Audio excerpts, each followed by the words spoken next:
and welcome to SBTV.com. I'm Susan Wilson-Solovic, and today we're starting a series of programs on the power of relationships with Eric Groves, who's the Senior Vice President of Constant Contact. And for those of you who don't know, Constant Contact is the leading company providing email marketing and online surveys for all types of small businesses and organizations.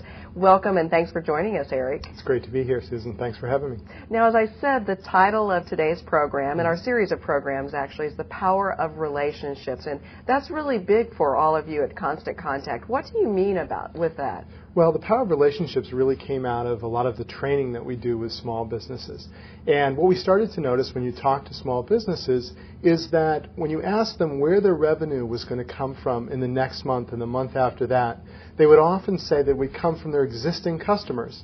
Yet when you'd ask them, what are you doing to market your business, they would in turn come back to you and say, well, I'm doing this to attract new customers. But there never was a piece of the equation that really addressed how they were marketing to their existing customers. So the power of relationships was really developed to help them build a marketing strategy to pursue their existing customers and keep them coming back. What about prospective customers? You talk about the importance of being proactive and really engaging them, and I have to say that sounds really good, but how do you do that? Well, again, when you're going to that advertising approach to marketing your business, they're drawing new businesses and new customers to you. And the thing that you have to really think about is where are they coming to you and how are they coming to you, and how can you create an initial connection with those prospects? So whether they're coming in from your website or your storefront, you're looking for a way to make a connection with them that you can leverage over time to build a relationship out of. And when you're talking about prospective customers coming to you, I think a lot of us make the mistake of, they come in the door once, but once they're gone, they're gone. So if I'm looking for a way to really engage them with email marketing, can you give me some tips? Sure. When you're sending your email marketing communications out, what you're really trying to do is communicate your knowledge and your experience as a small business owner. So unlike the big stores out there like Walmart, who is so impersonal when you walk through the door, as a small business owner, you've got something of value, which is your passion and your knowledge about your business. If you in turn can take that knowledge and share it with your customer base, then what you'll have is those people will become very attracted to you and loyal to you, and you'll start to build a relationship through that connection. So sharing that knowledge is really key.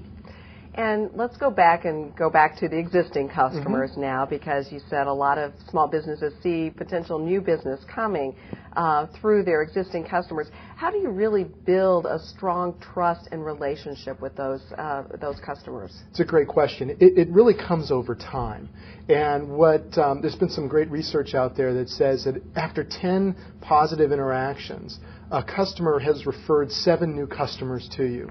And that's really when you know trust happens. So the question is, how do you have those 10 positive interactions over time, and how can you possibly speed up that process? Well, certainly if you're a store owner, you can invite people into the store and they can have a great experience. But through an email communication strategy, you can take that initial interaction and you can make it happen time after time and bring them back and really speed up the time that it takes to get those 10 interactions to happen, for that trust to form and for new customers to come your way through your existing customers. Because I think a lot of us who deal mostly online with our customers, it seems very impersonal. So what you're saying is we can use this to build up that old customer service rapport that we had traditionally in the bricks and mortar stores. Exactly, and to share your personality. And when they walk in the door and they see your face and they can interact with you, you don't just look at them and say, hi, how you doing, have a nice day. You engage with them and your personality comes through. That's the same type of thing that we coach our customers to do in their communications, is take your personality and share it with your customers when you're sharing your knowledge, and they'll just become like they're a friend of yours, and they'll keep coming back and they'll tell others about you. That is really great advice. I love that, getting your personality interjected into your strategies. Now, you also mentioned, though, that customers, once they build that trust, will actually refer business to you. Is there anything that you can do with an email marketing strategy to actually encourage that from your customers? Certainly. Well, the first thing that you can do is write really good content, so they're going to want to share it, because everybody, has that sort of ego in the back of their head saying, "Ooh, if I know something you don't know, I want to share it with other people so they think I'm really smart." So good content is the best way to get your viral network going. But it's also okay to ask them. Say, "Hey, could you refer me to 3 other people, or could you forward on this message to 3 other people that you might be interested?" We actually have some customers that run contests because they know that their friends, the friends of their recipients, are logical people that they should be connecting with, and so they'll run a contest that says, "Hey, if you forward this off to 5 other people, we can see that you forwarded it off, and we're going to give an award to one of the people that forwarded something off this month." And it's just a great way to kind of get fun into the mix and get other people doing, forwarding your messages on to their friends. Everybody likes to win something, don't Everybody they? likes to Absolutely. win something. Now, Eric, on your website at Constant Contact, you also have tools and information and resources. Share with us a little bit about what's there and what's available. Sure. We have a number of different resources for our customers and for just anybody who's interested in learning more about email marketing. If you go to ConstantContact.com, you'll see a tab that says Learning Center. There you'll see links to our daily webinars that we run on educational topics of how to create a campaign, how to write great subject lines. You'll also see links to our local seminars, and we've got what we call regional development directors in 10 different cities around the U.S. that run free seminars on email marketing and how to build a strategy for your business. There's also links to our Hints and Tips archive, where we, go figure, have an email marketing newsletter on how to write email marketing newsletters, and a bunch of other resources there that you can just go through. Some are on demand and some are live.